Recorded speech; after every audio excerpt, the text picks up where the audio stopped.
আসসালামু আলাইকুম। কেমন আছেন আপনারা সবাই? আশা করি ভালো আছেন। তো আপনাদের দোয়ায় আমিও ভালো আছি।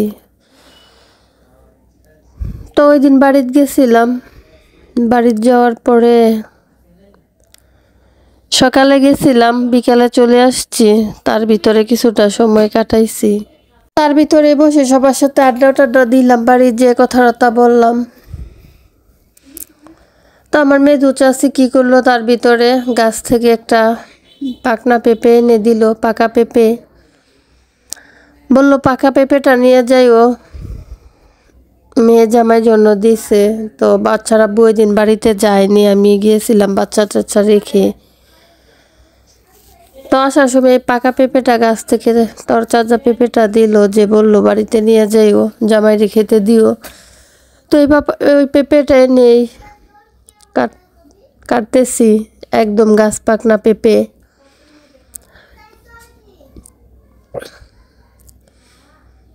তো পেঁপের সাথে একটা ঘটনা আছে।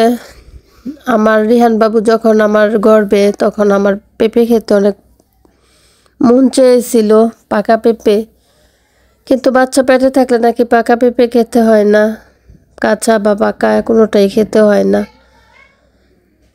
তো তারপরে আর গাছ পাকনা পেঁপে পাওয়াও হয়নি, খাওয়াও হয়নি। তো যাক, এতদিন পরে যখন পাকা পেঁপে হাতে আসলো,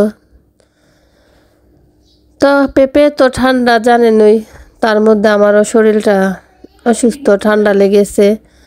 তার ভিতরে খেতে মন চাইতেছে। তো যাই হোক, আমি অল্প স্বল্প খেলাম। বাচ্চারা বুড়ে কেটে দিতেছি, সে খাবে। আর রিহান বাবু দেখেন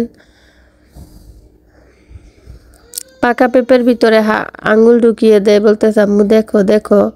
ওই ভাবতেছে মিষ্টি লাউ দেখতে কিন্তু এই কালার শক্ত, কিন্তু ওই ভাবতেছে মিষ্টি লাউ। আমি বলতেছে আব্বু ধরো না, এটা মিষ্টি লাউ না, এটা পাকা পেঁপে। বারবারই সে হাত দেয়। তো বলতেছি নষ্ট হয়ে যাবে, তুমি এটা নষ্ট করো না। তো বললো আম্মু ঠিক আছে।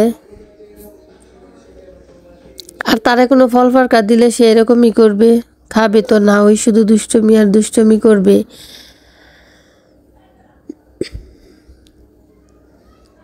দৌড়ে যেয়ে দেখুন কি নিয়ে আসছে, একটা চামিচ নিয়ে আসছে, সে কাঁটা চামিচ দিয়ে খাবে। তার কত বুদ্ধি, সে হাত দিয়ে খাবে না, অথচ হাত দিয়ে সে তখন দুষ্টামি করতে পারলো, সে খাবে না হাত দিয়ে।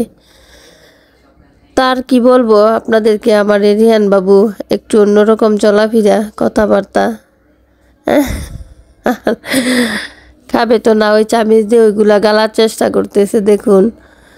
তো তাই তাকে ভয় দেখিয়ে এলাম, সে উঠে পড়লো এখান থেকে।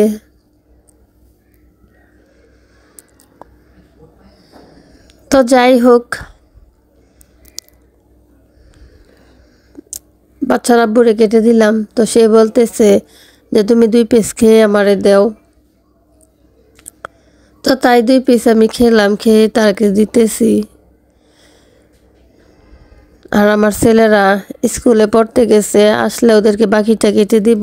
তো ভালো থাকবেন, সুস্থ থাকবেন, নিজের প্রতি খেয়াল রাখবেন। আমার চ্যানেলটাকে সাবস্ক্রাইব করে নেবেন। Bye bye.